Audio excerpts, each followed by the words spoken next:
Welcome to the program, Lauren Ash. I'm here. You are here. Yes.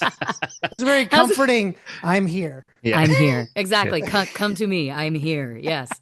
Yeah. Oh my God. Of course, you're currently on tour with your new album, Call Me When You Get This. I just got to start off by saying that, my years in comedy, I've met tons of comedians that wanted to be a musician, and I've known tons of musicians that think they're funny. Hmm. And my nine times out of 10, I've always been like, stick to your lane. Of course. Stick to your lane. But then, and again, for you, for years, I've seen your career for years, going all the way back to Punched Up. And Amazing. yeah, and I'm like, she's very funny. I put on the album and I'm like blown away. I'm like, this is banger after banger. You know Thank that you it's so not much. fair to be this good in two things, right?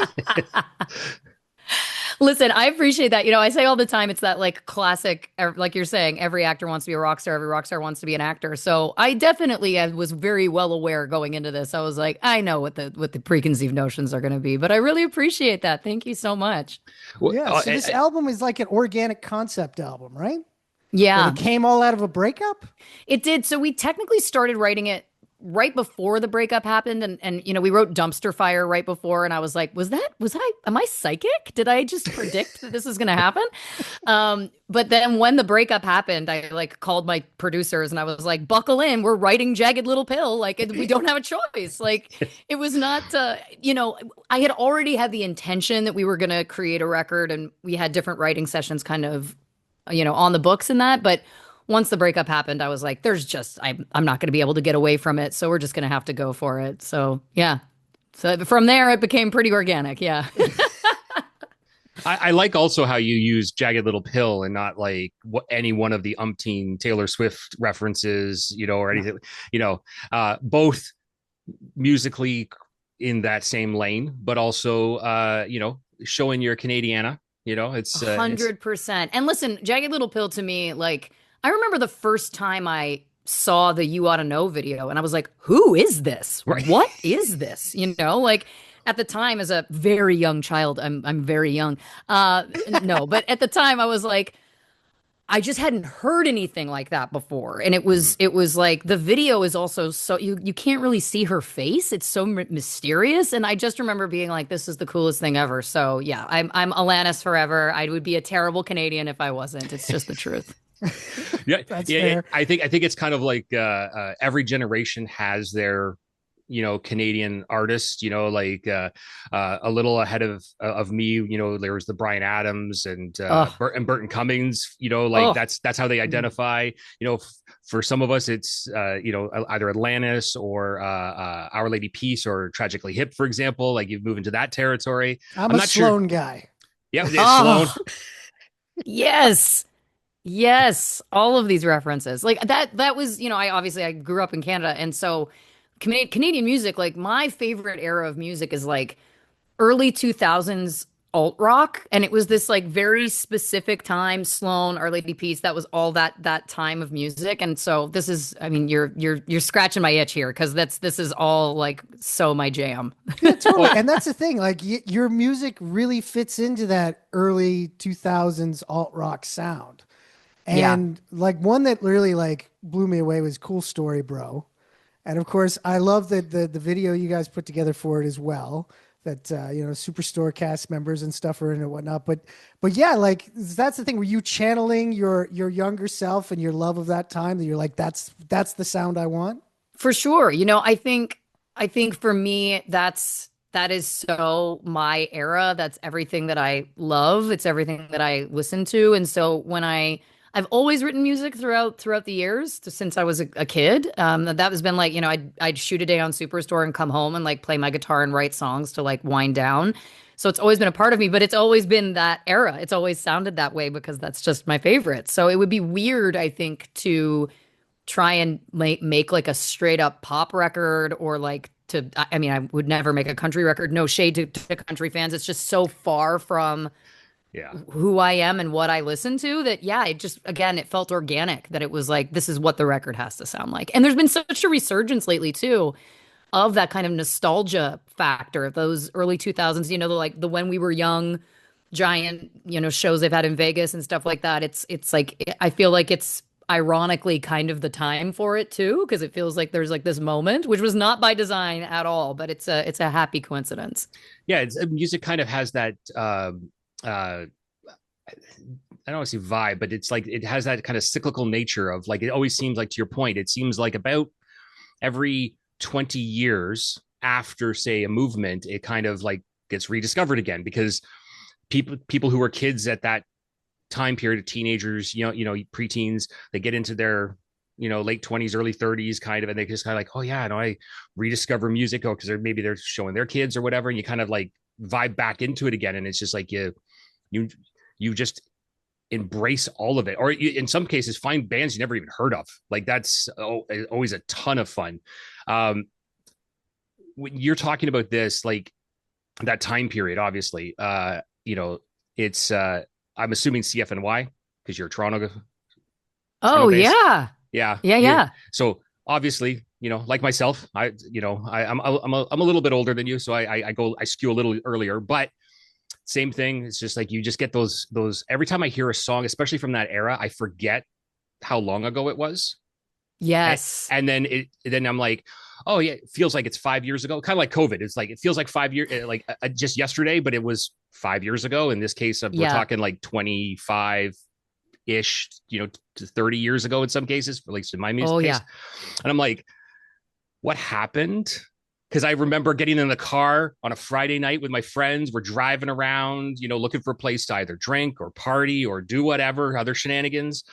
And you're like, just hits you wave. And then you're like, oh, now I'm buying bread on a Friday at 10 o'clock. Like, Now I have to think about my taxes. Yeah, yeah, I know. I got to take a nap. Like, I know, I know. It's so true. I've got vertigo now suddenly. My sciatica.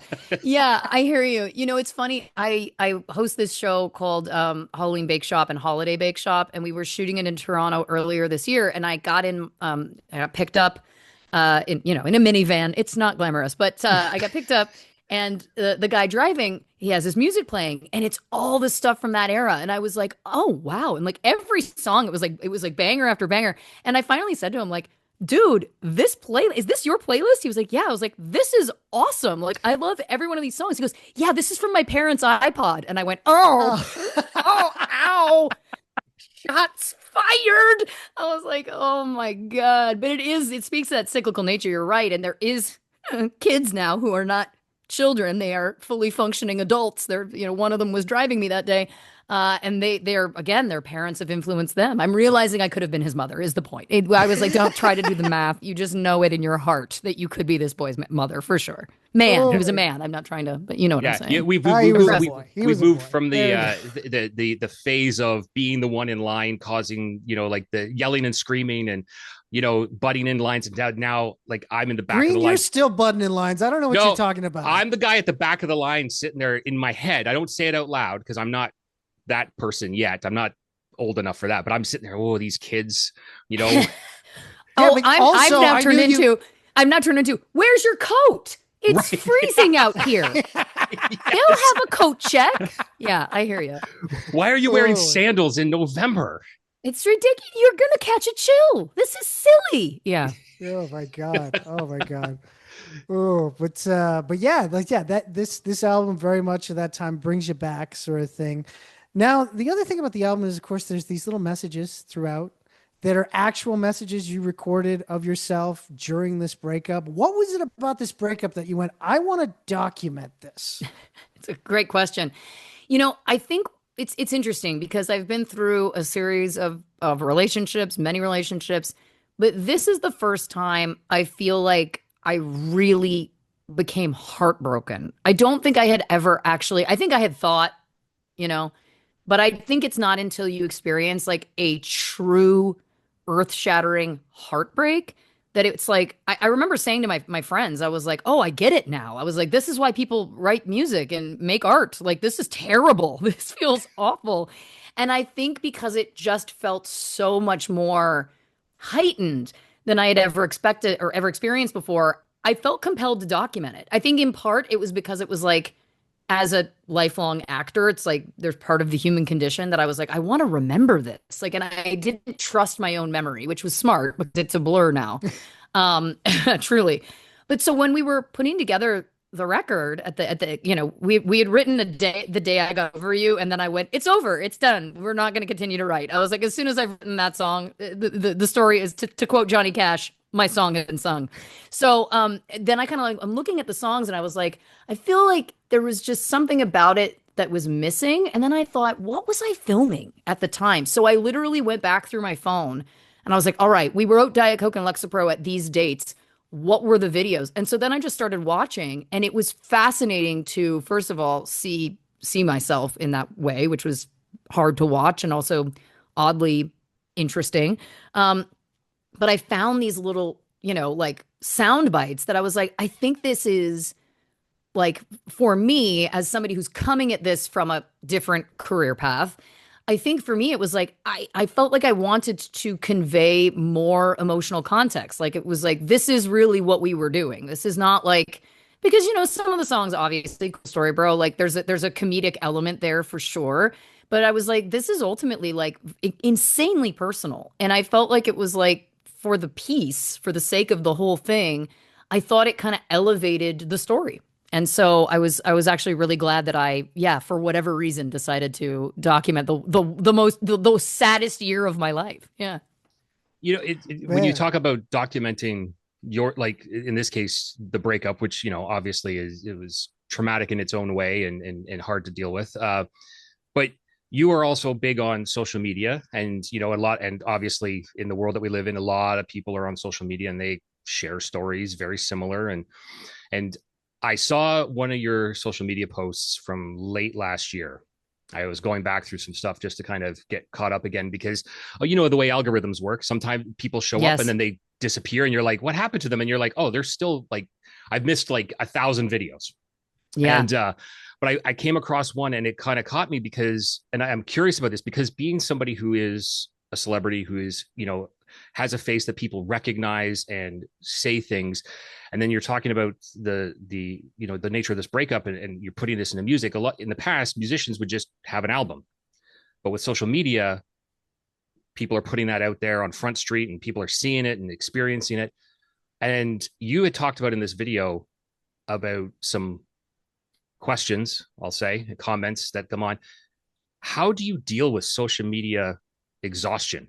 Like from that portion of it, even though you're famous and people love you, there's that other side that kind of exhausts you. And it was clear in that video that you had hit that point.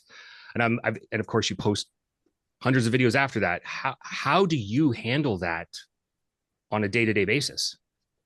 It's such a interesting, it's such a weird thing that we're all doing, right? Like I think back, I was thinking about this the other day, like maybe 10 years ago, if you saw somebody taking a selfie in public, you'd be like, oh my God. Like it was like you would like hide it. Do you know what I mean? And like now it's like we're all walking around and no one bats an eye. Like it's normal now that we're all documenting our life in this very bizarre, curated manner.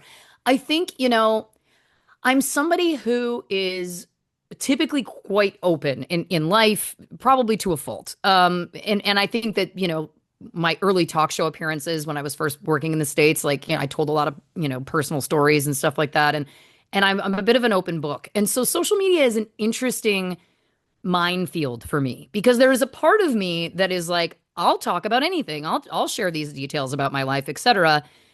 And the problem becomes that it's not that people want to be mean. It's more that when you delve into it and you're like, I'm going to do this. I'm going to communicate with people. I'm going to have this on my phone. I'm going to check it. I'm going to all these things.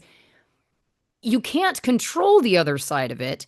And I think what my biggest thing is, people are always like, just ignore it. Just ignore the comments. Just ignore what people are saying. It's impossible. And anybody who's saying that is not being fair or realistic. The whole purpose of these platforms is to connect with people. That's why it's social, right? So when you are attempting to do that, and then you're getting inundated with the meanest things, which we all already think about ourselves. That's the other thing too, Right. right? Like it's Yeah. like you can't say anything to me that's meaner than the things that we've said to ourselves. We try not to, but you know what I'm saying? Like it's very difficult. And I think for me, the relationship that I had been in was public. He was a part of my social media story. He was a large part of my social media story. We created a lot of content together that went viral. We wrote a play together. We performed, so there was this piece of me that was like, I feel like I have to address this, but I don't feel like I emotionally can. And I also don't owe anybody anything.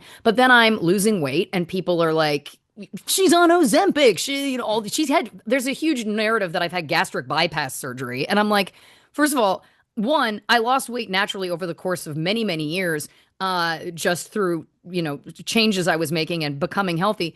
And then the other part of it is, and then I went through a shitty breakup. And yeah, you know what? I dropped an extra 20 pounds. Absolutely. But it's like this cognitive dissonance of knowing that it's like, this is a symptom of this great heartbreak I went through that is connected to somebody that all of these people are aware of only because of me.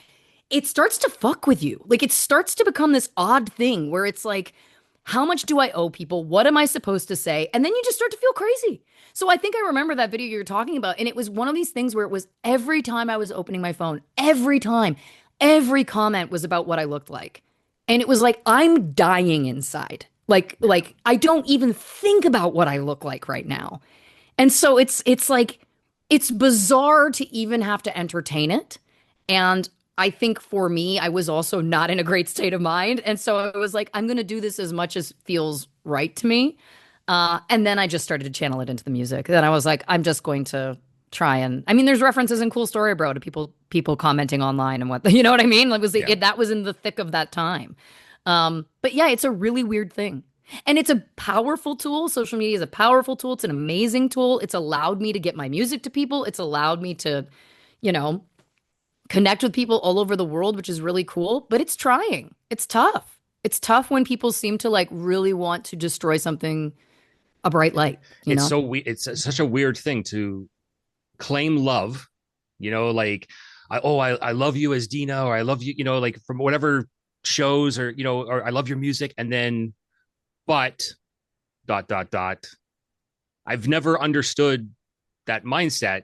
So that's why I was kind of curious, because Yeah. talking to celebrities and people who are, especially the ones who like yourself, who are open on social media and are there a lot, like I get exhausted, and I'm like, I am not a celebrity by any level. And I'm just like, I'm like, I got to turn this off. Like, I can't even look at Yeah. this today because it's the world, So like on a day-to-day basis, like, so was the music like an extension of that, like a bit of a healing and release of that for you? Like, it sounds like kind of like what you're saying. For sure. I think it's interesting because I think people want it to be like, so you wrote the record and now you're better, right? Like now everything's good, right? And I'm like, that's so sweet. No. I think, I think that process was very healing. I don't think that will ever be fully healed. Like, I think that I think there's a real grief that comes along with loss, and as especially like blindsiding romantic loss that you didn't see coming. There is this grieving period, and I think much like the grief of losing a human to death, you can also lose a human in life. And so to me, what I keep saying to people is like, it helped me process, it helped me have healing happen. I think I am forever changed. I think that I will grieve this forever. I think much like I'll grieve the loss of my grandmother, who was one of my best friends. That she's been gone for decades, but it's still with you. It doesn't disappear, right? It's just that it becomes a part of you. And I think that there is a beauty in the idea that we are forever changed because we experienced something that was so wonderful. I think that's a lovely thing. But yeah, I mean, I thank God I wrote that record. I thank God I had that outlet during that time. It was so dark. I mean, it's one of those, and listen, I've never talked about this to this level, so buckle in. But to be with someone who wanted to be so public with you and then not have a slow kind of, okay, this thing is falling apart, but having a blindsided end, you go, what am I gonna do? For a year, we have been public together on this platform, and you feel like you almost have an obligation to address the like empty seat in the video, right? It becomes like, yeah, anyway, I'm rambling, but I think the big thing was like, it was a part of this the whole thing, which sounds bizarre, but I was just like, how do I handle this to the audience of hundreds of thousands of people that have been cheering us on? How do you handle that? Like, there's no Yeah. playbook for this, right? Like, it's like, where do you even begin? Do you address it? Do you not address it? To what extent? So, then you write songs with lyrics like "I hope you die soon," and you hope that the people get it.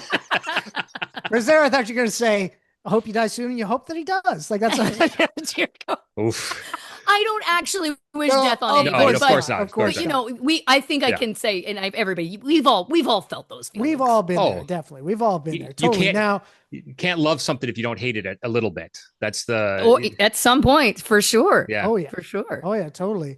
Now, of course, you've been on tour for this album. Yeah. And at the shows you've had the After the Tone audio guest book. And Yes. so people have been leaving you messages at the show. Now, how many people are leaving? Like, does it like have like a time to show like how many people left before you played and how many after? Because I know it's before and after the show that it's available. Did they give you that information or no? It isn't broken down that way, but you can kind of tell. You can tell from like the ambient noise that's behind and or what people are saying. So before the show, people are typically like, "I'm so excited to see this song," or "I hope you have a great show," whatever. And then after the show, people are like, "I can't hear." It was so loud. And I was like, "Oh, that's like the greatest compliment." I'm like, "Ooh, my show was so loud that your ears are ringing. Like, what a dream." But yeah, it's been like, I got those recordings back and I was like, this is for the BS that happens on social media. It was so just pure. It was so purely lovely to sit and listen to people be like, be nice. And like, and it's different when it's someone's voice versus a typed message, right? Like hearing people say like how much fun they had, what the music means to them, like all those things. Like it was the best. I was like, I was like having like a little weep. I was like, what a gift to me. Oh my God. That's Yeah, no, awesome. that's pretty amazing. Now, the thing is, you've toured a number of cities and you were supposed to tour your hometown of Belleville, but unfortunately you fell ill. Uh, That's gotta suck. uh, Listen, that show was a week ago today. This is the first, like, I'm still not 100%. Like, you could probably hear that it's like, she's like, really, like, got some phlegm happening here. I got to tell you, honestly, I performed last Thursday in Oshawa. Show was great. Come off stage, and I was like, something's wrong. I was just like, I don't feel good. And I was like, I lost my voice, which is very rare. I was like, oh, did I push too hard? Like, what is this?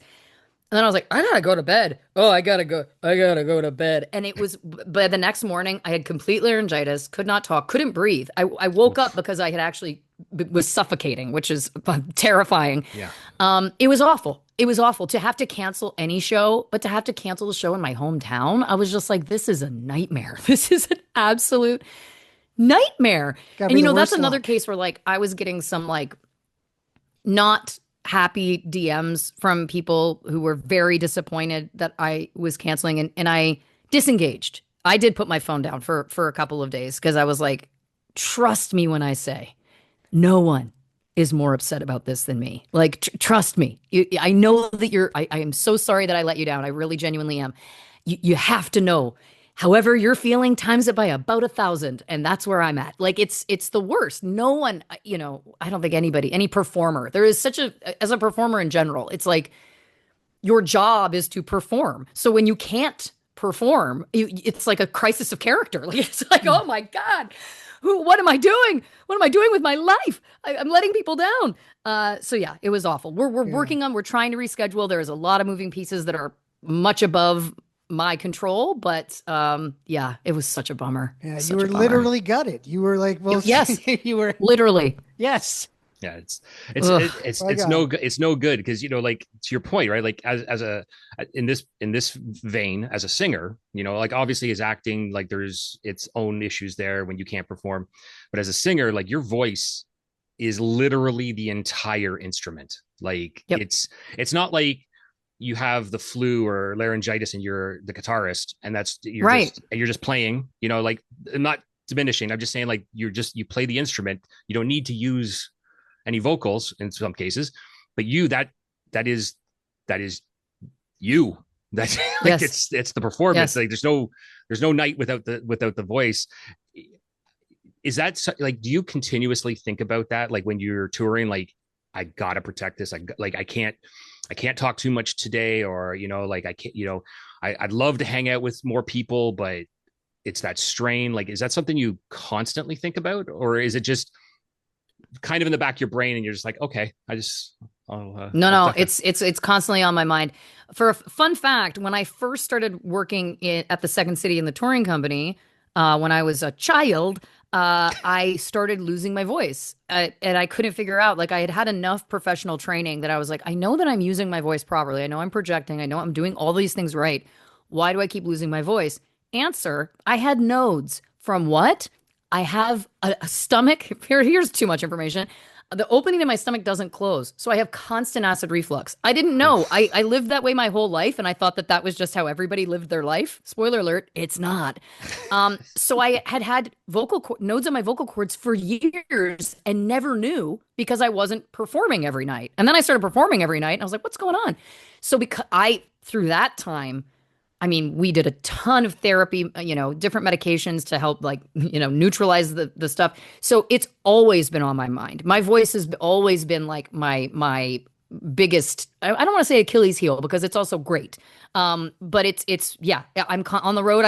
I'm in the van, like steaming my voice with like a little portable steamer on the way to the next venue. Like people are like, "Do you party?" And I'm like, "We literally finished a show in Ottawa and then went to my hotel room and we watched Dumb and Dumber." Like this is not, we're having a great time, but like, yeah, I'm very cognizant that it's like I have like my one post-show beer as like a celebration and then that's it. Like it's like we can't risk it. We I can't No, risk can't it. I well, no, can't that imagine. sounds lovely. Yeah, So no, that's how I do it. that's It's that's oh, what I'm living the dream. Make no mistake there. Dumb and Dumber in the hotel room was perfect, but yeah, it's yeah. not. We're not partying. No. No, because when I hear stories like throughout the years, bands that I've loved and stuff like that, and you hear some of the stories, and I'm like,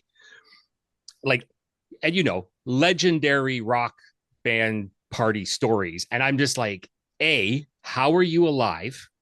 And Yes. and B, how do you continue to be successful doing music? Either as your voice, your hands, whatever it is, because drugs, alcohol, fighting, whatever. There's like it's chaos, and I'm like, yeah, like do you say I would be the same way. Andrew knows me well enough to know that like this space here, like I live. You wouldn't go on tour, Green. You rarely leave that Yeah, room. yeah, So, it would be the world's longest perpetual Zoom yeah, concert ever. yeah. Like People just had to set up a big that's screen. And, it.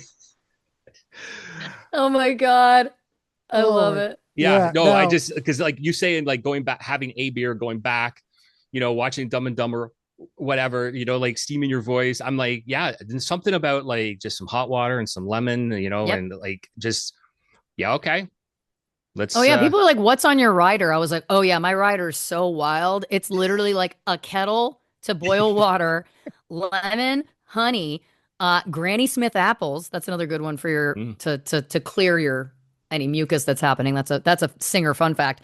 And yeah, and what else? Ketchup chips. Like it's like the most innocent rider ever. Like truly, truly, like not at all demanding. Just like, can I please make some hot tea?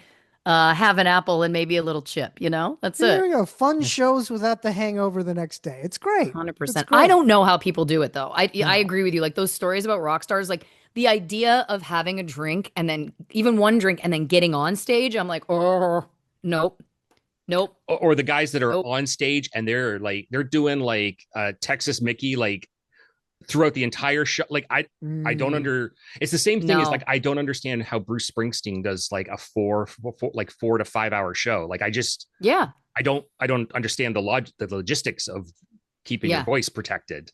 Bruce defies logistics. That's the way it Yep. works. Do not question the Springsteen. Do not question the boss. You're right. Oh my God. I should know better. My uncle would kill me right now. Exactly. Your uncle would kill you, definitely.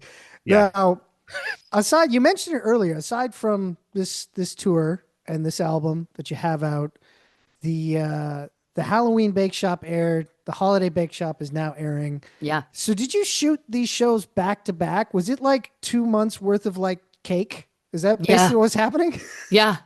Yeah. Wow, that We sounds shot it. terrible. Oh, you know what? Here's the thing.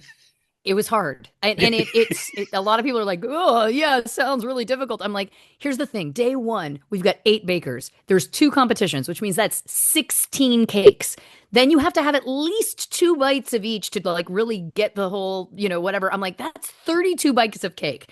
And I know that what you're thinking, that can't be so bad. Now you're doing it every day. Every day you're eating 30 bites of cake. That was the hardest thing for me about those shows was just the sheer amount. Like, I think because I'd never done it before. Now, if we got picked up to do more, I have a system. But at the time, I was like, how do I do this? Do I eat before? Do I eat after? How much green juice am I trying to get? Like that was the hardest part of that show. Was just it was delicious. Don't get me wrong, I ate some of the most amazing things I've ever tasted, but yeah, around bite 25, you start to go like, oh, hey, all right, here we go.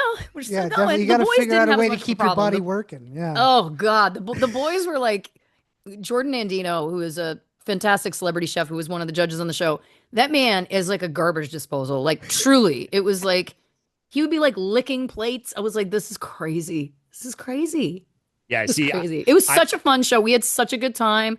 I loved every second of it. But yeah, the eating of the cakes, that was the challenge for sure. yeah, Andrew is not a cake person, so like No. this would be like him hosting that show would be the toughest thing As soon as you in said the it was world. hard, it was like I totally understand. Yeah, yeah, Yeah, no, I'm not that really would be a lot. I'm not really a cake person either. And I know like I'm not really a sweets person. I'm really like Mm. a salty chips, French fries. Like that's my Yeah. I could if it was a French fry showdown, guess what? I could pack away Oh, truly easy. But there's this always room was for yeah. And potatoes. listen, don't get me wrong, it's not that I hate them or I can't eat them. It was just yeah, it was a challenge. Yeah. Yeah, see, that's the thing. If I was going to host it, it would have to be holiday barbecue, Halloween Oh, barbecue. Then yeah, I'd be heck in. yeah. Then I Absolutely. actually even wouldn't have to worry about it. Because I could eat barbecue every day. That's just Same. me. Oh yeah, I'm the same way for sure. Yeah, no, it's Oh my God. it even the foods it's kind of what you were talking about with your voice, like when you were not knowing about the nodes because you weren't singing every day. When you people like to your point, people think, oh, you're eating 32 bites of cake. Like that's not everything is hard once you go past about, I'd say, a fist's worth of food, and then it becomes Yes. tiring because anything you Yes. love, you're going to be worn out of. Like And I it's love. also, we ate it slowly, right? Because it's like you go, you taste one, you give the feedback, whatever. They have to reposition cameras, etc. Then you go to the next. So it was like the other thing too is if we were eating it fast, it's much easier to take Mhm. down a Yeah. bunch of food quickly. But when it's spaced out like that, like you get halfway through and your stomach's like, we're good, we're full, we're good, we're good. Yeah. And it's like, guess again, guess Oh again. my God. Yeah. But also, I just want to jump in and say, Green, fist worth of food. That's got to be your next restaurant idea. Definitely. Oh, That's a great, yeah, fistful of food or fist Fist- worth of food. Yeah. yeah, just like There you go. that's everything. You just put on the glove, you go in, you just grab whatever you can fit instead of the all you can eat, fit it in the container. You're just like whatever. So Yeah, it's like a pick and mix, Yeah. but it's like every kind of food. So Totally. I could sit at the door and be like, "Oh, you're okay. So you're small. Okay, you got tiny hand. Let me see. Yeah, okay, you're great. Okay, you can have a little. Yeah, but then as soon as that like like a basketball player walks, no, It's gonna sorry. put you out of business. Yeah, Yeah. you can't Yeah. come. You're banned. You, You're too you tall. don't qualify for the 3 fist special. You know Yeah, what I mean? there you go. I have Three a thing Fifth at special. front. There's another store that offers that as well. But anyways, Oh, hey. Different store. different That's store. totally different story. You know, But I just want to jump in and say Yeah. that all this talk of cake Yeah. makes me look back at some of your social media, and of course, you're someone who's passionate about '90s Canadian alt rock. That when you were young, you had a limb lifter cake, you had an Age of Electric cake for your birthday. Did you only have cakes of bands that had the Doll Brothers in it, or did you have other band cakes as well? There was definitely some Green Day cakes before that for sure. But then, yeah, when I think maybe I was like around 12, 13. when I really started getting into music, it was all Doll Brothers. That's all I wanted for sure for years. And I don't know if you also have seen this, but my favorite band of all time is the Age of Electric. Without question, always has been. I cried when they broke up when I was in high school. I got the letter. There was there was a fan club that sent a paper newsletter every month, and I opened it and it was like the band has broken up, and I was like, this is the worst day of my life.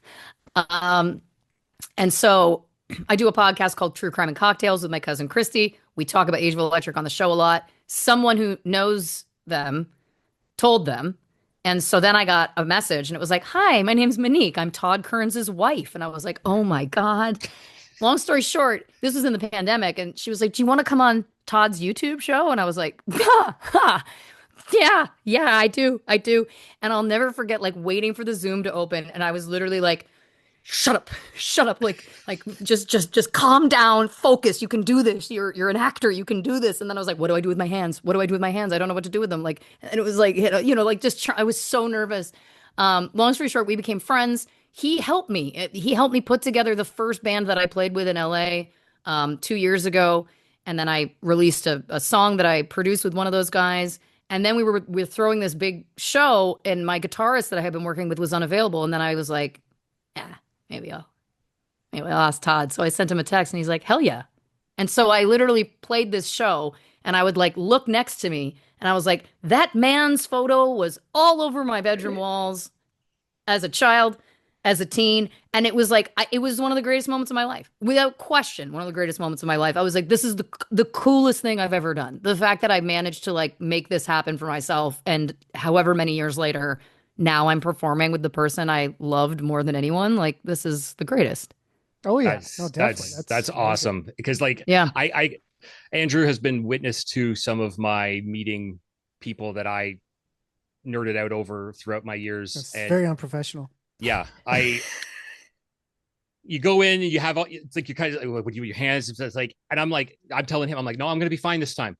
I've totally got this. I got this locked down. And then it's like, but you're great. You're amazing. You're the bestest. I love you. Okay, bye. Those interviews are extremely positive. It's just we don't learn anything new. That's No, Right. Yeah. yeah, it would. Fair. It'd be something like, Lauren, I love you and everything you've ever done. You're amazing. I just like, wow, you're amazing. Wow, Lauren, I love you. You think he's exaggerating, but no, I have the videos for it. I have Oh the my proof. God, that's amazing. And then it's me afterwards for about, well, in some cases, years, just sitting there going, stupid. Oh, I get it. I get it. Just, yeah. We all have a few. We all have a few Oh, yeah. that it's like these are the kryptonite ones. Like I've often said, I need to never meet David Duchovny. I need it to not happen for me, for him, for everything. It's just not it. I know how it would go, and it would be exactly that. It would be, yeah, I get it. Yeah, it's a tough thing, Yeah. You just sometimes you freeze up because you're just like You do. you're Hey, odd, dude, if I ever meet Brett the Hitman Hart, I will feel what you feel. Okay. I get that too. that's I just rewatched Wrestling with Shadows. I get it too. Amazing film. Love that. Oh, yeah, love it. I totally. watch it once a year. It's one of my go-tos. That's awesome. That That is is awesome. awesome. Oh my God. but I would be remiss though, Lauren, if I didn't ask you at least one Superstore question. Because Please. me and my wife, we watched it as it came out every week. We loved it. We loved your character, especially Dina. And I was actually reminded of you had posted it, and it made me laugh because I had forgotten all about it because it's been a couple of years about the shut up, Sandra. Yeah. And it makes me think like, is there for you? Do you have one either moment or maybe it's a line? I'm not sure of you as Dina. Like is like just you go. This is the pinnacle of why I loved playing this character. Oh my God, it's impossible to only choose one. I mean, the big moment that I always come back to is in season 1. There was a scene with Nico and I who played Mateo, and he's giving me a makeover, and he says, "Trust me." And then I improvised on the day, and I said, "Oh, it's just so hard to trust ever since my dad left me at that gas station when I was a kid." And they used it, and so then I was like, well, now we've made this weird thing canon, which I loved so much. And then, of course, I fought for years. I was like, we got to meet her dad. We got to meet her dad. And then we did. And it was Dean Norris, which was fantastic.